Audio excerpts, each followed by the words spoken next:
Oke teman-teman Ontelis Indonesia, selamat datang di edisi perdana podcast Ontel Komunitas Sepeda Tua Indonesia yang diinisiasi oleh teman-teman di Departemen Infokom Kosti Pusat Komunitas Sepeda Tua Indonesia kepengurusan 2021 ya sampai 2025 ya.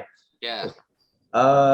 Ini merupakan sebuah ikhtiar untuk membuat terobosan baru mengenalkan dunia ontel atau sepeda tua ke masyarakat umum. Sebetulnya sudah banyak masyarakat yang pastinya banyak masyarakat yang tahu tentang apa itu sepeda tua, apa itu sepeda ontel. Tetapi paling enggak dari sini kita bisa lebih menggali lagi tentang sepeda tua. Tidak hanya tentang bagaimana sepeda tua dinaiki dan bergembira, tapi bagaimana nantinya ke depan mungkin akan episode-episode yang berikutnya, dan mudah-mudahan ini bisa rutin gitu ya, mudah-mudahan nanti kita bisa rutin mengisi podcast Ontel ini. Dan juga mohon maaf nih nanti kalau bakal banyak human error, maklum kita masih banyak belajar gitu untuk bisa memulai ini.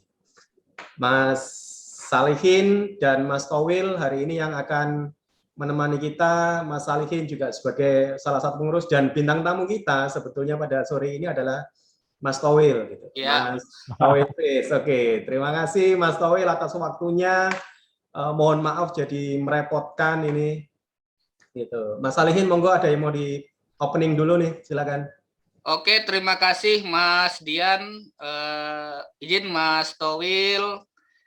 Ya, tujuan dari podcast Ontel ini mungkin kita bisa sebagai pelipur atas dahaga lama kita tidak bertemu. Jadinya mungkin ini bisa sebagai bahan ya silaturahmi, memperpanjang komunikasi lagi dengan sesama ontelis yang ada di Indonesia.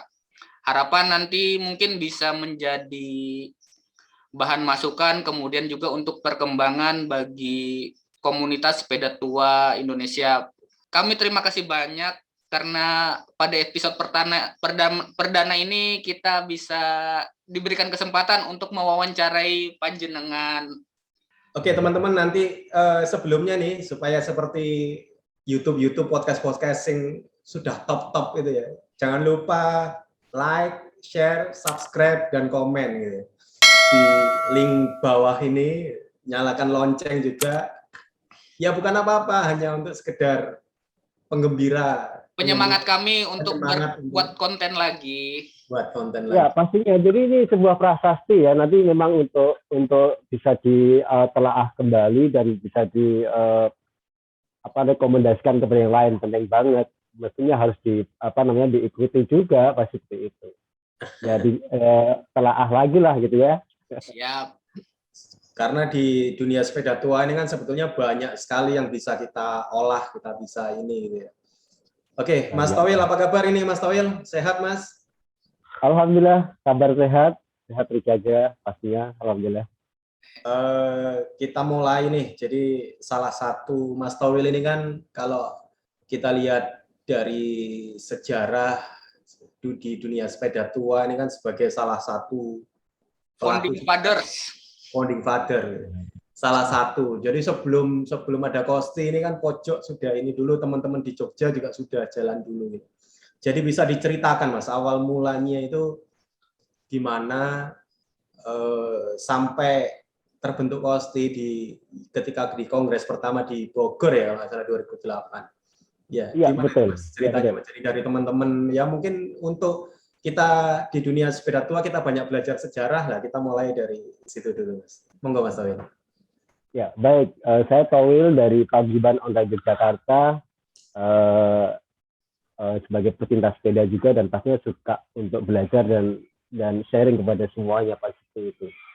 Jadi Paguyuban Ontel Yogyakarta itu lahir di medio tahun 2006, tepatnya 19 November tahun 2006 di depan pagelaran Keraton Yogyakarta atau di alun-alun di sana. Jadi awal mula pojok ini berdiri pasti adalah mewadahi sebuah komunitas ataupun pesepeda tua yang ada di Yogyakarta yang notabene adalah pengguna, pecinta, kolektor, kemudian pedagang, kemudian ya pokoknya banyak banget di dalamnya, artinya bahwa berbagai background masing-masing. Jadi terwadi sebuah komunitas yang kita bentuk atau kita sepakati dengan keanekaragaman merek, keanekaragaman uniform, keanekaragaman background masing-masing, itu kita wadai sebuah paguyuban ini. Tahun 2006 itu kita berdiri, kemudian juga sudah merupakan sebuah komunitas yang langsung melejit eksis karena kita membuat sebuah bersepeda atau berkelompok atau komunitas atau paguyuban ini berkonsep yang sangat Jogja banget. Artinya dengan kita mengolah apa yang ada di Yogyakarta sebagai acuan kami, karena Yogyakarta banyak sekali kota sebutan ya, kota gudeg, kota pelajar, kota perjuangan, kota kuliner, kota budaya, kota sepeda. Nah ini kalau bicara kota sepeda ini yang menjadikan sebuah kekuatan dan rohnya, karena wah kota sepeda tapi sekarang udah bergeser nih dengan tidak adanya sepeda yang mana sebagaimana tahun-tahun sebelumnya. Wah ini artinya bahwa wah kita harus mulai nih, harus membuat satu kegiatan yang nyentrik, yang beda, yang mendidik, yang bisa mengedukasi kepada semuanya. Jadi kita menggunakan sepeda itu ya sebagai sarana untuk belajar satu sama lainnya itu dengan keanekaragaman itu. Nah akhirnya paguyuban ini berdiri nih tahun 2006 itu, kemudian sudah mempunyai sebuah program-program atau planning-planning yang juga mengalir sebenarnya. Tapi karena deras banget dan di dalamnya orang-orang yang kreatif dan orang-orang yang tidak diam, ya udah kita bentuk sebuah ulang tahun waktu itu. Di pertama kali kita mengadakan ulang tahun pojok itu tahun 2007 di Taman Budaya Yogyakarta. Dan itu 0% modalnya ya. Itu hanya benar-benar semangat, dan waktu itu memang sudah ada embrio-embrio komunitas yang ada di Indonesia, udah banget. Jadi artinya bahwa sudah mulai dengan adanya FB belum rame ya, masih WA, masih SMS ya, SMS mahal banget, jadi sangat berarti SMS satu persatu. Jadi kita mengenalkan komunitas-komunitas ini dari ya SMS pun juga terjadi di paguyuban kami. Kita SMS satu persatu. Malah dulu Pojo itu malah jarang SMS, saya itu malah nganterin surat undangan itu ke masing-masing anggota atau kerabat. Jadi kami sebutnya kerabat pojok, kerabat itu. Nah ini cara yang situ bahwa kita menguang itu artinya bahwa ya kita datang sendiri dan ada jawaban yang pasti seperti itu. Akhirnya mengembang seperti itu. Kemudian kita udah mulai acara ulang tahun pertama pojok itu, kita langsung acara memang benar-benar besar banget dan di luar dugaan kami ya. Taman Budaya Yogyakarta sebagai salah satu tempat yang sangat asik dan sangat terbuka sekali. Dan itu kita pertama kali pameran sepeda yang terbesar waktu itu. Jadi memang ada sepeda-sepeda yang tidak hanya dari kerabat pojok, tapi memang ada kolektor-kolektor yang kita pasang di situ dan kita berikan sebuah kurator yang sangat bagus di situ waktu itu seperti itu. Jadi Taman Budaya menjadi saksi kami bahwa kekuatan itu ternyata disambut oleh para ontelis-ontelis yang ada di Indonesia. Waktu itu belum ada Kosti ya. Kemudian waktu itu saya yakin sudah ada banyak sekali komunitas-komunitas yang ada di Indonesia. Dan waktu itu juga ada Kosti, tapi bentukan Kosti yang pertama yang eranya Mas Lican, eranya Mas Ica, eranya Mas ya teman-teman dari Jakarta Koba itu sudah terdengar. Tapi kegiatannya masih benar-benar belum seaktif yang sekarang ya. Artinya bahwa Taman Budaya Yogyakarta merupakan tempat yang sangat otentik untuk temu ontelis nasional. Jadi temanya tema yang mudah diingat, mudah dicerna dan mudah dilakukan. Artinya bahwa waktu itu memang ya serba benar-benar kesiapan kami hanya modal semangat dan modal benar-benar kita masih semperawut banget. Nanti Pak tanyakan itu yang menjadi saksi bisu, bukan saksi bisu lagi, saksi nyata ya. Waktu udah kenal sama ada Mas Iwan, ada Mas Fahmi, ada teman-teman Koba yang lainnya. Jadi waktu kenalnya Koba, ada COC, ada dari Surabaya Pasekras, Pasca. Wah itu ada PSBB yang dari Bandung itu Baheola, kemudian ada Semarang sudah terbentuk. Nah, akhirnya ketemu Ondaris Nasional itu memicu kami untuk mengadakan acara yang berikutnya. Akhirnya, karena kami sudah merancang, kami juga tidak mempunyai sebuah acara yang memang per tahun per tahun nggak ada. Jadi memang kita berdasarkan mood, berdasarkan karena kreativitas kita, karena kita orang-orang yang bekerja semua. Jadi ini adalah sebuah hobi yang benar-benar menyiapkan waktu dan energi yang luar biasa. Serius. Taman Budaya Yogyakarta menjadikan sebuah embrio ataupun semangat bagi para pesepeda Indonesia, saya yakin. Jadi memang dengan seni budayanya waktu itu kita kemas sedemikian rupa, dan kita malah juga kalau dikatakan siap ya nggak siap. Dan akhirnya kok datang sekian banyak beribu orang datang berbondong-bondong ke sana, akhirnya kita sudah mengadakan acara sebuah kirab budaya, kemudian ada pameran. 2 acara itu besar sekali bagi kami dan memerlukan energi yang sangat luar biasa, dan dibantu pastinya adalah orang-orang yang suka dan cinta dan tahu masa depan akan sepeda tua Indonesia ini. Artinya kita bukan berarti tuman, tapi kita siap mengadakan acara lagi. Waktu itu tempat taman budaya yang kita hadang-hadang, kita inginkan lagi, tidak mampu, tidak mau kalau di acara pojok. Kenapa? Saking ramainya dan tidak mampu menampung para ontelis. Karena ontelisnya gila semua. Semua datang silih berganti dan tidak tahu waktu, dan tidurnya kan tidak semua di hotel ya. Hampir semua tidurnya di Selaksar, ada yang tidur di rumah kawan, ada di mana-mana. Nah, yang menjadi persoalan adalah WC waktu itu tidak muat, tidak mampu. Benar-benar semangatnya luar biasa, tapi tidak diimbangi oleh sebuah tempat yang sangat layak. Itu jadi akhirnya Taman Budaya udah, wah aku gila banget dengan acara pojok, dengan acara temu Ondaris Indonesia. Gila, jadi nggak berani. Jadi saking macetnya di mana-mana, kemudian juga faktor pendamping, faktor fasilitas yang tidak memadai, artinya bahwa dengan kapasitas yang sedemikian ribu orang, Taman Budaya sudah benar-benar, aduh jangan di sini ya. Jadi benar-benar ini tidak mampu. Jadi kasihan Ondaris itu. Akhirnya kita mulai mendekat nih dengan di mana ya tempat kira-kira, apa di tempat yang di lapangan Mandala Krida atau waktu itu di JSC, apa di mana. Wah, itu berbayar semua. Kami kan punya semangat, dan pemerintah pun belum sama sekali belum melirik, ataupun kita masih belum mencari sponsor, ya teman-teman kita sendiri jadi saweran. Nah, akhirnya waktu itu di Taman Budaya pun dengan makan nasi pun dengan waktu itu ada pendaftaran, kita berapa waktu agak lupa ya. Pendaftaran itu kita kembalikan untuk ID card, kemudian untuk makan siangnya ada cenderamata seperti itu ya. Waktu itu makannya kan kita masih benar-benar, kalau kita menyiapkan 1.000 ternyata yang data 5.000 atau 2.000, wah bahaya ini. Akhirnya apa yang terjadi? Kita beli makanan bungkusan yang ada di Yogyakarta. Ya ada gudeg, ada gado-gado, ada campur aduk itu. Benar, itu sejarah. Jadi itu pengalaman yang luar biasa bagi kami. Nah, itu tidak akan kami lakukan lagi acara seperti itu. Akhirnya kita mengadakan acara tepatnya yaitu di Benteng Freiburg Yogyakarta.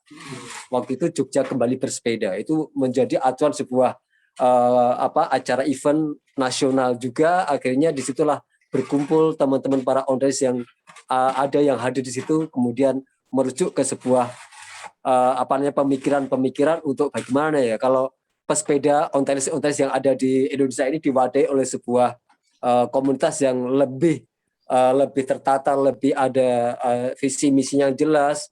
Itu memang buah tangan dari Koba dan teman-teman dari ke arah barat waktu naik kereta api. Yang paham banget mesti Mas Fahmi ya, karena Fahmi CS itu tahu banget, karena memang waktu itu ada empot-potan, ada macam-macam itu komunitas-komunitas yang memang waktu itu energik banget, yang pokoknya pakaian apapun masuk di komunitas ini gila semua. Jadi artinya tidak malu, tidak ya menjadi kebanggaan diri masing-masing. Nah, ini sebuah cita rasa kebanggaan bangsa Indonesia yang besar ini. Artinya bahwa dengan adanya kegiatan-kegiatan ini, waktu acara Paguyuban Ondaris Jakarta Benteng Freiburg itu melahirkan sebuah komunitas yang sangat mewadai, sebuah komunitas yang ada di Indonesia. Posti yang lahir di Kota Bogor tahun 2008 kalau nggak salah. Yes. Seperti itu, dan kami juga ikut di dalamnya dan hadir di Kota Bogor waktu itu. Gitu, Mas. Berapa banyak itu teman-teman dari Jogja yang hadir di Kongres Bogor itu, Mas Towil?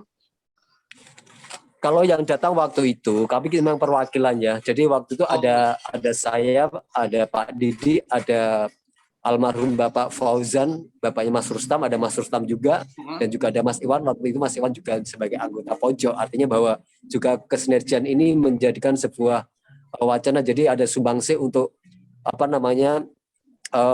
didirikannya komunitas sepeda tua Indonesia ini memang mewadahi sebuah komunitas yang tadi notabene mempunyai visi misi yang jelas dan berdasarkan dengan dekade, artinya dengan dibatasi dengan waktu, itu yang menjadikan sebuah komunitas ini lebih bisa mengarahkan, bisa mengisi, bisa menjadikan sebuah komunitas yang punya bobot yang sangat erat dengan NKRI ini. Jadi ini memang dari sepeda ini bisa menjawab ataupun bisa mencontohkan atau menjadikan sebuah cerminan yang sangat luar biasa untuk para pesepeda ini. Jadi tidak hanya pesepeda, jadi ada kritikan, ada pedagang-pedagang lain, itu memang luar biasa. Jadi perekonomian itu juga berjalan. Artinya bahwa dengan adanya kegiatan-kegiatan ataupun dengan adanya Kosti ini memang membuat sebuah komunitas atau paguyuban ini semakin tertata dan semakin terarah mana jalannya, seperti itu. Saya tertarik ketika yang tadi jenengan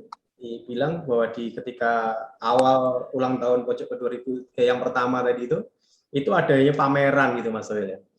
Pameran sepeda-sepeda tua yang kolektor-kolektor semua ini. Jadi awalnya pun juga sudah niatnya ada pameran gitu Mas ya. Pameran dan dihadiri oleh beberapa undangan-undangan dari luar kota dan juga ada kirab gitu ya Mas Soel. Jadi maksud saya adalah pameran-pameran sepeda-sepeda, jadi tidak hanya sekedar datang lalu kirab gitu, tapi ada sisi edukasinya juga ya gitu ya. Sebenarnya tidak hanya mengajak kepada para pesepeda, jadi tidak masyarakat, ada edukasi di dalamnya. Karena tadi kita memberikan sebuah acara itu tidak asal-asalan. Artinya bahwa ya dengan adanya sepeda kita kumpulkan dari kolektor-kolektor itu kapan lagi, karena taman budaya segitu besarnya, memang taman budaya itu diperuntukkan untuk pameran lukisan, pameran karya-karya. Nah, ini kesempatan terbaik bahwa pojok diizinkan untuk membuat suatu pameran juga, tapi dengan sepeda. Artinya kita mengajak tidak hanya pesepeda, ada senimannya di dalamnya. Ini kolaborasi sangat apik. Disitulah keterlibatan atau adanya paguyuban ini atau acara temu internasional itu memberikan sebuah warna yang tersendiri. Itu memang mungkin pertama kali yang terbesar waktu itu pertama-tamanya. Jadi Taman Budaya bayangin sekian banyak dan memang sangat profesional sekali dengan lightingnya, dengan dekorasi-dekorasi. Jadi ada sentuhan-sentuhan artnya yang sangat kental banget di Taman Budaya Yogyakarta itu. Artinya juga kita memberikan suatu ruang dan waktu bahwa tidak hanya pesepeda, tapi ada seniman budayawannya, ada masyarakatnya yang kental di situ, jadi bisa ikut menyaksikan atau menjadikan sebuah pelajaran yang berharga untuk semua. Itu pemikiran kami seperti itu waktu itu. Akhirnya jadi buku ini Mas ya. Betul. Itu yang di Bentara Budaya Yogyakarta. Iya. Rasanya di situ ya. Iya, betul. Ada ini juga kan? Iya. Oh, yang Fitsen itu saya ada, yang Fit Ontel yang saya belum dapat. Ini yang membuat saya gila dengan semua ini ya. Jadi sepeda tua maksudnya nih ya. Dengan sepeda ini pertama kali. Dulu saya pertama kali saya cerita bahwa saya terinspirasi dari Pak Amir Fatah itu gara-gara ini. Saya pulang bawa buku itu ngambil ini karena dulu waktu itu saya punya 10 eksemplar saya kasihkan. Di sini masih ada harganya 12.500. Pada saat itu ya. Di saat itu. Saya masih punya nih, saya siapkan. Jadi aduh aku merinding ini. Serius merinding karena dari buku ini. Jadi saya gila. Artinya saya membaca buku ini, kemudian tidak hanya buku ini, tapi sepeda.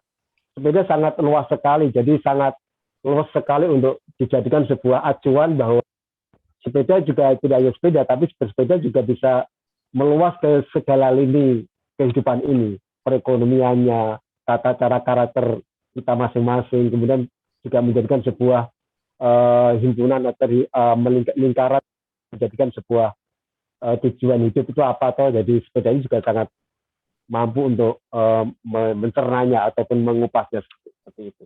Nah, dari sepeda ini juga luar biasa bisa menjadikan sebuah ini ya tadi bahwa luas sekali, jadi bisa belajar satu sama lainnya. Itu Mas. Bisa jadi manfaat kepada masyarakat secara umum gitu ya. Jadi tidak hanya sekedar bergembira bersepeda, tapi juga benar-benar bermanfaat bagi ekonomi, bagi ini gitu ya. Iya banget, betul. Oke, Mas Tauhil, tentang Kosti waktu itu sebelum kan pas kalau tadi dengan info kan pasca ulang tahun pertama di Pojok, lalu yang kedua di Fredericksburg, lalu sehingga baru ada disepakati pertemuan di Bogor gitu. Pada pasca pertemuan itu juga ada pertemuan-pertemuan informal gitu, komunikasi masih terus jalan sehingga disepakati terbentuknya Kosti gitu, Mas? Iya betul, di waktu itu juga ada kesepakatan ataupun juga ada undangan-undangan via surat, kemudian juga via SMS, jadi memang kita gunakan sebaik mungkin. Jadi itu menarik sekali bahwa ini akan terbentuknya sebuah komunitas yang mewakili atau mewadahi sebuah komunitas atau paguyuban yang ada di Indonesia. Nah akhirnya terbentuklah Kosti itu sampai saat ini dengan perkembangan dengan segala hal itu seperti itu. Jadi ini memang amanah yang memang amanah kita semua, yang pasti adalah pengejauhan tahan dengan sepeda ini tidak hanya asal sepeda, dalam banget sebenarnya, tidak hanya asal sepeda, tidak hanya sepedanya loh ya. Jadi ini memang benar-benar saling memenuhi satu sama lainnya, saling belajar, saling tempat belajar, saling. Saya dulu kalau nggak ada Kosti nggak kenal jenengan juga, begitu tidak sepeda nggak kenal jenengan juga. Betul ya? Nah, ini ya. Apalagi sekarang ini kan Mas Tauhil ini kan juga setiap hari kegiatannya juga di wisata desa gitu, yang juga benar-benar memanfaatkan sepeda tua terutama gitu kan, yang disebut kalau orang-orang namanya Tauhil Fit gitu. Apa sih Mas sebetulnya Tauhil Fit itu Mas? Kalau boleh diceritakan gitu. Yang salah satu jadi manfaat buat masyarakat sekitar juga kan gitu. Monggo gimana? Betul. Tauhil Fit itu sebuah penjabaran sebuah dengan sepeda. Jadi tadi bahwa sepeda tidak hanya sepeda, tapi sepeda bisa untuk bagaimana sepeda itu bisa bermanfaat untuk semua orang. Artinya ketika saya tahu sepeda pertama kali sebelum ada Pojok itu hanya di kolektor ada 10 sepeda, ada 5, ada 30, ada 50 hanya nganggur. Di otakku memang sudah ke wisata ya. Jadi tahun 94 itu saya berkecimpung dengan dunia wisata yang ada dari Candi Prambanan. Nah akhirnya itu sudah membuat sebuah proses alamiah mengalir kayak air mengalir, dan saya tidak pernah ataupun masih berkesinambungan dengan para wisatawan mancanegara dari tahun 94 hingga tahun 2006 itu masih dengan orang-orang bule ya. Benar-benar itu nyambung terus, akhirnya kan membuat saya memang yang harus berbeda karena dunia wisata itu sangat luas dan banyak banget yang bisa dikembangkan. Nah, saya adalah termasuk orang yang sangat tidak mau dengan yang lain. Jadi artinya bahwa dulu saya belajar dengan guide yang ada di perusahaan kami, dan saya harus pengembangan saya juga suka menggait atau telling story seperti itu. Akhirnya saya tidak mau hanya seperti itu, dengan sudah adanya melekat dengan jiwa bersepeda, dengan sudah melihat Yogyakarta sebagai tempat wisata, tujuan wisata di dunia, itu artinya bahwa harus yang berbeda. Akhirnya kita mengangkat sebuah kualitas berbeda, berkualitas dan sederhana. Ini juga sangat susah ya dicerna. Berkualitas, sederhana. Wah ini apa nih? Ya hobi saya bersepeda. Ya aku mau desa ya tak ajak bersepeda di desa-desa, saya menerangkan apa yang ada di desa. Modalnya apa ya? Modalnya hanya semangat juga. Modal sepeda waktu itu juga belum punya sampai saat ini seperti itu. Sepeda waktu itu juga masih menyewa ataupun menggunakan sepeda dari kawan ataupun dari siapapun dari masyarakat di sini. Itu yang proses itu yang ada proses yang sangat realita. Jadi saya tidak dilahirkan punya ini sekian, enggak. Jadi memang saya suka berproses. Artinya dengan artinya Tauhil Fit. Siapa tahu apa sih Tauhil Fit? Tauhil ada nama saya Fit dan sepeda. Tapi kita mengemas dengan wisata sepeda di desa. Dan waktu itu memang saya langsung membidiknya, maaf bukan dari dalam negeri tapi luar negeri, langsung Eropa. Ini sudah sebuah terobosan yang tidak nyangka oleh banyak orang. Memang dari awal memang saya harus berbeda. Tidak terpikirkan karena tadi bahwa dari tahun 94 saya itu sudah berpikir dengan para wisatawan, baik businessman, dengan agent, dengan agent ya travel agent, dengan perhotelan, dengan pokoknya dunia wisata itu sudah saya sudah memang bergaul di situ. Nah, ini proses dengan ada keleluasaan untuk berpikir untuk beraktivitas. Akhirnya saya ini passion saya juga nggak jauh-jauh dari sepeda. Ya, akhirnya saya membuat sebuah wisata di desa, berwisata naik sepeda. Bukan desa wisata, tapi wisata desa. Wisata apa yang ada di desa.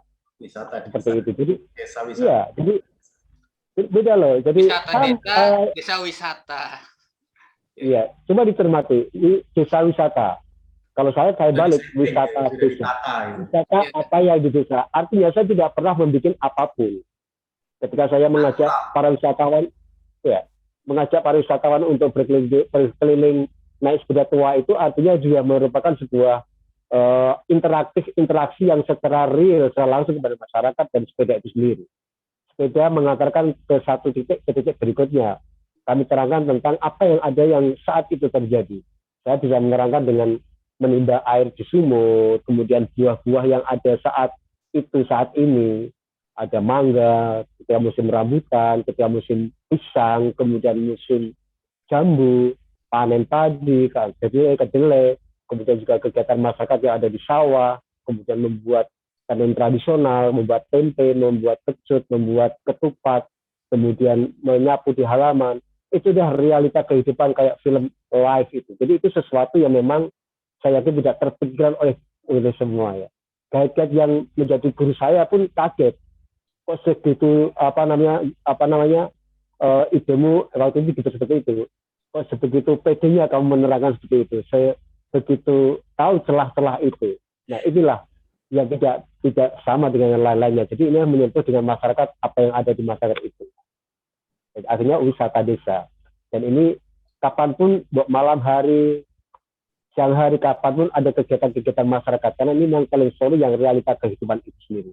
Jadi kami mengajak para wisatawan itu memang yang tidak pernah ataupun belum menyentuh hal-hal seperti itu. Karena memang kami sudah segmented ya. Jadi kami berikan bahwa kualitas, bukan kuantitas yang kami berikan. Kualitas, yang penting kualitas itu. Kualitas, tidak banyaknya. Kembalikan kualitas menjadi yang sebenar-benarnya di porsinya. Itu artinya kejujuran yang kami berikan. Seperti itu. Artinya bahwa dengan adanya kejujuran itu, dengan adanya suatu kegiatan masyarakat yang ada itu, ya itu yang kami berikan kepada wisatawan mancanegara. Di Eropa ya. Jadi saat ini kurang lebih ada 6 agent yang sudah ada di Travelfit di Eropa. Artinya bahwa Travelfit sudah menjadikan sebuah program tour Indonesia. Keren. Yang justru Mas Towil tampilkan itu sosok yang deso tetapi membuat orang, ini loh sebetulnya fitrah kita manusia bisa komunikasi dengan alam, interaksi dengan alam. Sangat luar biasa loh, Mas. Mungkin suatu saat nanti saya harus ke sana juga mencoba. Ya pasti juga ya tadi saya mengalir saja ya, mengalir dengan keilmuan saya. Jadi artinya bahwa saya memang artinya orang desa yang memang mengerjakan pekerjaan orang desa. Ya ngarit, ya panen padi, ya mencangkul, ya isah-isah, ya umbah-umbah, ya semuanya saya lakukan serius. Serius ini. Jadi itulah menjadi wisatawan juga diajak seperti itu juga ya Mas ya? Diajak secara langsung mengerjakan apa yang dikerjakan. Jadi tidak hanya melihat, jadi menyentuh. Jadi mengerjakan. Jadi saya akan membahas sebuah unforgettable, tidak pernah akan terlupakan karena tidak akan pernah dilakukan di sana mungkin ya. Kan di sini harus mengerjakan apa yang kami kerjakan. Jadi artinya bahwa kalau ini contohnya aja, kalau di sana supermarket kan dia menyiapkan buah-buah, mangga, mungkin ada. Kalau di sini ada mangga, ada rambutan, ada jambu. Di sana pasti ada di supermarket. Kalau di sini kan masih ada di pohonnya. Tidak kami ambilkan, tapi mengambil sendiri, menyentuh. Artinya, ini caranya. Saya terangkan satu jenis secara realitas, secara runtut dengan sebuah proses itu sendiri. Artinya bahwa ada interaksi antara barang itu sama tamunya. Ini sesuatu seperti itu. Sederhana sekali. Dan itu memang kami lakukan karena hidup di desa, kami hidup seperti itu, ya kami lakukan, ya kita sampaikan yang belum pernah menyentuh seperti itu, sesederhana itu, tapi berkualitas itu ada edukasi. Sampai saat ini nih Mas, mulai awal gitu, sudah berapa banyak kira-kira orang yang atau wisatawan baik lokal maupun mancanegara yang sudah hadir gitu? Mas, itu enggak itu? Luar biasa ya. Jadi tahun 2000, saya ingin Mas, jadi tahun 2007 loh, Powell Fit ini. Dari 2007 kita saya bentuk, kemudian tahun 2008 sudah kami kenalkan kepada dunia itu, sampai mulai benar-benar yang banyak kami tahun 2009, 2010 sudah sampai saat tahun 2020 gitu. Itu full banget. Jadi sudah menjadi sebuah tadi tujuan masuk di satu tujuan perwisata itu. Dan itu saya belum ya saya memasarkan ke agent enggak. Jadi agent yang mencari kami. Sampai saat ini. Dan agentnya pun juga di Eropa pun juga sudah ada gitu. Travel agent di Eropa pun sudah betul. Ada. Alhamdulillah di Eropa sudah ada. Jadi memang agent di Eropa itu memberikan marketing yang sangat bagus sekali. Jadi kami tinggal melakukan atau melaksanakan menservis tamu-tamu itu sebaik-baiknya, sejujur-jujurnya, serealitanya. Jadi dari itulah market yang akan terjadi berikutnya. Jadi dari tamu-tamu untuk mereferensi sahabatnya, koleganya, keluarganya, itu yang kuat sekali. Jadi ini marketing saya di situ itu. Bukan ahli IT. Saya cek aja tidak ada website Powell Fit. Adanya juga, iya kan, coba cek. Kalau sekarang ada YouTube, kalau ada keterangan, ada IG, ada Facebook. Ya kalau Facebook saya dari tahun 2008. Jadi artinya bahwa kegiatan-kegiatan yang sifatnya ada gambar-gambar yang berbicara. Karena realita, bukan dibuat-buat. Seperti itu. Ya, jadinya memberikan kesan mendalam bagi masyarakat turis yang mengikuti kegiatan di Powell Fit, Mas ya. Ya, betul seperti itu. Alhamdulillah. Tapi kalau ditanya berapa ribu orang, waduh, dari ribuan ya. Kalau saya sampai saat ini ada email masuk terus dari tamu-tamu masih ada loh. Saya tuh bingung kalau kalian menjawabnya. Artinya bahwa dengan keadaan seperti ini, bagaimana keadaanmu, bagaimana dengan tamu-tamu, nah akan jawab dengan kondisi saat ini. Ya saya tetap harus bergerak ya. Walaupun pandemi, tadi ada pertanyaan, walaupun pandemi ya saya tetap bergerak. Artinya bahwa memang sepeda ini tadi luas banget, bisa masuk ke segala lini. Jadi artinya bahwa kesempatan baik untuk 2 tahun ini saya memang mencerna ada sesuatu yang memang harus saya lahirkan di era pandemi ini. Apa itu? Nanti saya akan jawab dengan saat ini saya ada di beberapa tempat yang merangkum atau mengajak kepada masyarakat sekitar. Jadi Powell Fit tidak sendiri. Jadi Powell Fit mengajak kepada menyandingkan atau mensinergikan ataupun mengajak belajar bersama-sama dengan sebuah kegiatan ini. Jadi kalau Powell Fit memang ada bisnisnya ya, artinya juga harus bermanfaat untuk semuanya. Yeah. Harus berbagi, harus pokoknya harus itu, harus berbagi ya. Harus bermanfaat, harus belajar lagi, harus di-share lagi kurang apa. Jadi itu yang kami rasakan dan kami terima, kami ya ingin belajar terus dan terus seperti itu. Seperti itu. Biasanya diajak kemana sih?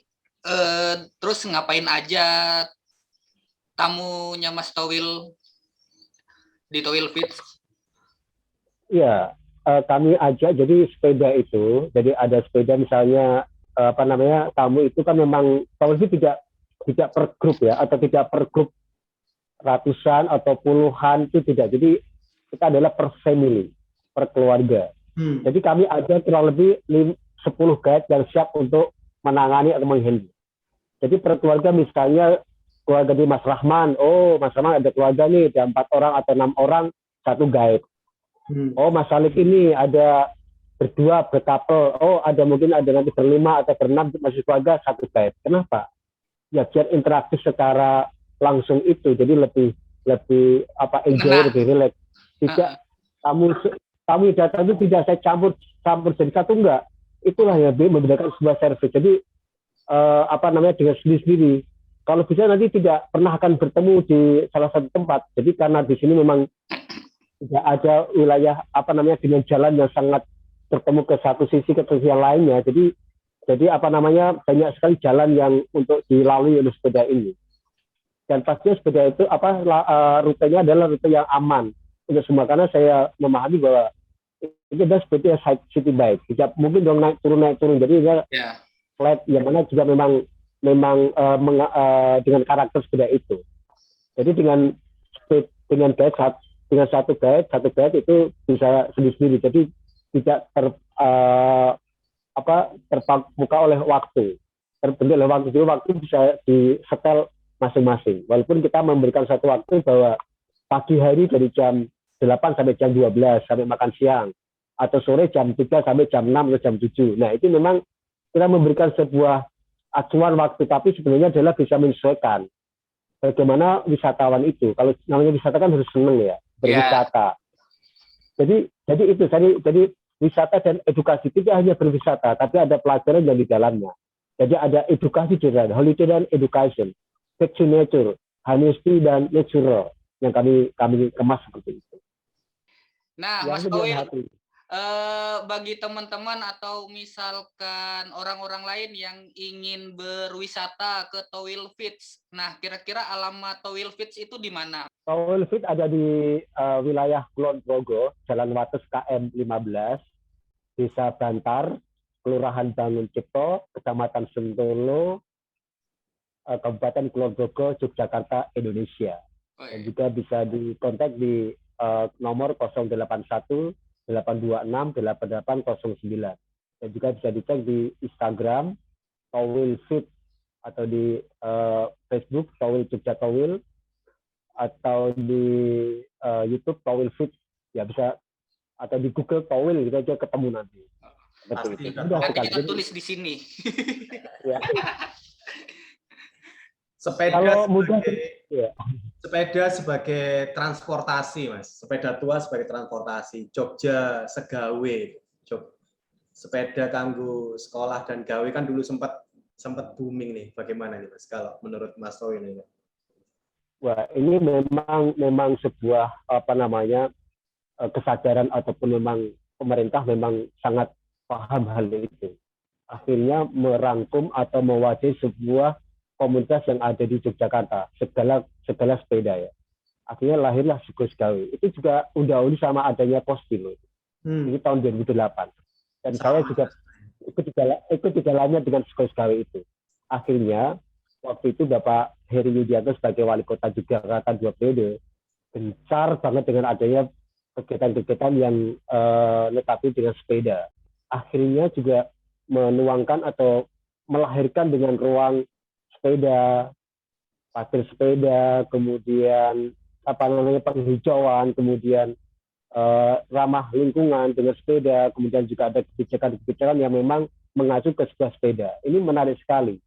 Dan akhirnya juga sempat turun naik pastinya, karena saya yakin bersepeda ini juga euforianya, ya kalau memang tidak kita dengan hati, ya akan dengan adanya lagi musim sepeda, dengan euforia itu yang akan memilah-milah atau menjadikan sebuah filter ataupun sisi alamiah seperti itu. Nah, akhirnya juga sekali sendiri juga kembang tindih, artinya bahwa ya mati suri juga. Akhirnya tahun 2021 ini kembali lagi sekali reborn, dan itu juga saya ada di dalamnya, dan Paguyuban Online Yogyakarta dan Towil Fit. Jadi artinya bahwa kita sudah mengakomodir bahwa memang sepeda ini memang luas sekali. Jadi dengan adanya luar biasa kemarin di masa pandemi ini kan luar biasa tuh. Bersepeda di seluruh dunia, tidak hanya di desa, tidak hanya di Jogja, ya itu seluruh dunia. Bersepeda sebagai alat transportasi menggerakkan badan, sebagai kesehatan, sebagai banyak hal. Wah, ini luar biasa. Jadi penjualan dari apapun kemarin luar biasa itu. Jadi kalau kita bersepeda saya kira tidak seheboh itu. Ya biasa. Artinya bahwa kita dites tuh. Kita mau akan ikut harus di dalamnya, atau memang kita akan bertahan dan akan selalu berkreativitas. Artinya bahwa saya dicek dengan sekarang meredupnya sekali sekarang sepeda ini, akhirnya juga saya masih bersepeda kok. Saya juga masih gencar untuk melakukan ayo bersepeda, ayo menggunakan sepeda sebagaimana mestinya. Itu paling tidak seperti itu. Akhirnya sebagai Reborn juga akan menjawab sebuah kegiatan yang bisa menjadikan sebuah tali bersilaturahmi bersepeda apapun itu. Dan saya yakin juga Kosti akan membuat sebuah acara-acara ataupun event-event yang sifatnya untuk memacu kembali, menggunakan kembali sepeda sebagaimana mestinya, sepeda yang banyak arti di dalamnya. Itu penting sekali, Pak, seperti itu, Mas. Terakhir nih Mas, harapan Mas Towil nih untuk pecinta sepeda, terutama pecinta sepeda tua, sebagai salah satu yang kita sebut tadi Mas Salim sebut sebagai salah satu founding father, salah satu pelaku sejarah, salah satu pendiri buat para pencinta sepeda tua saat ini tuh gimana sih Mas, supaya lebih bisa berkembang, supaya bisa lebih bermanfaat buat yang lainnya. Yang pastinya adalah jangan pernah menyerah dan harus gali dan selami apa yang ada di sekitar kita dan sinergikan, bagikan dan sampaikan. Karena hidup adalah pilihan dan harus tanggung jawab kepada yang sang pencipta. Kita jaga bumi ini. Seperti itu. Untuk anak cucu kita ya semuanya. Untuk anak cucu kita, penerus kita harus ada sesuatu prasasti yang kita sampaikan nantinya. Seperti itu. Amin. Oke, teman-teman, kita closing nih. Siap. Sekali lagi terima kasih buat Mas Towil atas waktunya. Mohon maaf mengganggu sekali. Kemarin kita dadaan, kita minta waktu. Ya. Biasanya hari ini ya kita dadaan. Terima kasih sekali lagi. Sehat selalu Mas. Yang penting, penting saat ini kan kesehatan. Yang lainnya apa nggak penting? Penting. Tapi dengan sehat akan menjadi lebih lancar semuanya, jadi manfaat buat buat teman-teman Ontelis. Terima kasih sudah meluangkan waktu. Silakan ketik komen di bawah, kasih masukan pada kami ke komunitas sepeda tua Indonesia. Semoga kita bisa semakin lancar ke depannya. Kita rutin beri edukasi, beri cerita-cerita bahwa sepeda tua tidak hanya tentang sepeda, tetapi juga tentang literasi, tentang sejarah, tentang bagaimana budaya, dan yang penting kalau kata Mas Towil tadi, bagaimana tentang kualitas dan tentang kejujuran kita sehingga bisa bermanfaat untuk masyarakat sekitar kita. Kali ini lagi terima kasih banyak ke Mas Towil atas waktunya. Semoga kita diberikan keberkahan selalu, diberikan kesehatan, keselamatan untuk kita semua. Oke, terima kasih. Assalamualaikum warahmatullahi wabarakatuh. Selamat sore.